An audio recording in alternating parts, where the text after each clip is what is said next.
I need to share something I've carried with me for years. This is hard to talk about, but I hope it might help someone else feel less alone. What happened to me is real, and it still affects me to this day. Back in 2012, when I was 18, I met a guy at my job at a local grocery store. At the time, I thought I loved him.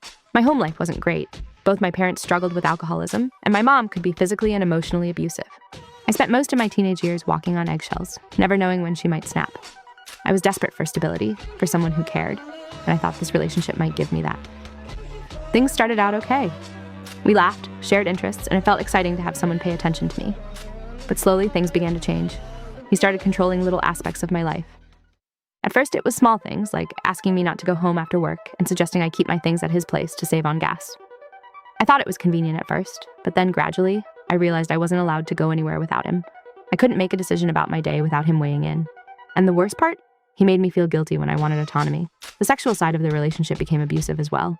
He pressured me into acts I didn't want to do. Even when I said no, he wouldn't stop. I tried to push back, but he would manipulate, guilt, or overpower me. These encounters left me exhausted, in pain, and confused about my own feelings.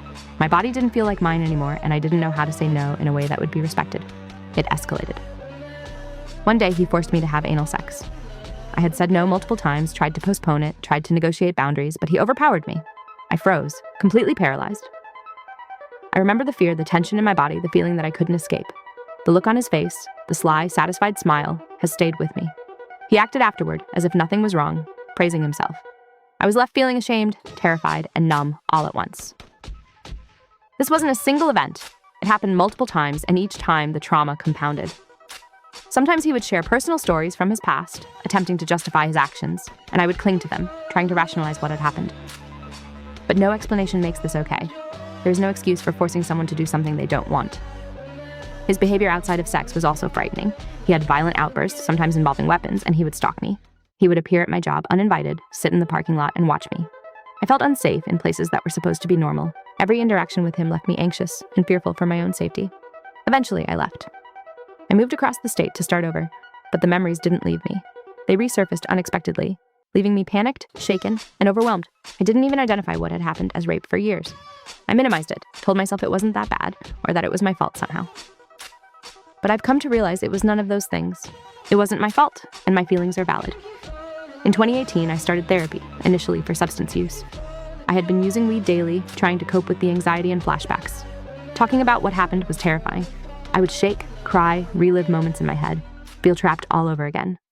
But slowly, through therapy, I began to process it. I learned that my body's reactions, my panic, my anger, and my confusion are normal responses to trauma. Therapy isn't easy. It's not a quick fix. Sometimes it makes the memories feel more vivid, and I have to pause and breathe before I can continue. But over time, it has helped me reclaim parts of myself, set boundaries, and recognize that healing is possible. My feelings of fear, distrust, and brokenness are real, and I am learning to honor them rather than ignore them. Even now, forming new relationships feels impossible at times. Trusting someone to be safe with me, to respect my boundaries, feels terrifying. Some of my relationships after him were unhealthy, just reinforcing fear and emotional harm. But I'm learning that intimacy doesn't have to mean losing myself.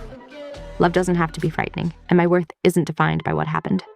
If you've gone through something similar, please know this. You are not alone. What happened to you is not your fault. Therapy can help, even if it's scary or slow. Healing takes time, and it doesn't mean forgetting. It means learning to live again, learning to trust yourself, and believing you're worthy of safety, care, and respect. Sharing my story is hard, but I hope it reminds anyone struggling that they are seen, they are valid, and they deserve support. You are not defined by what was done to you. Your healing matters, your life matters, and you are worthy of love, safety, and peace.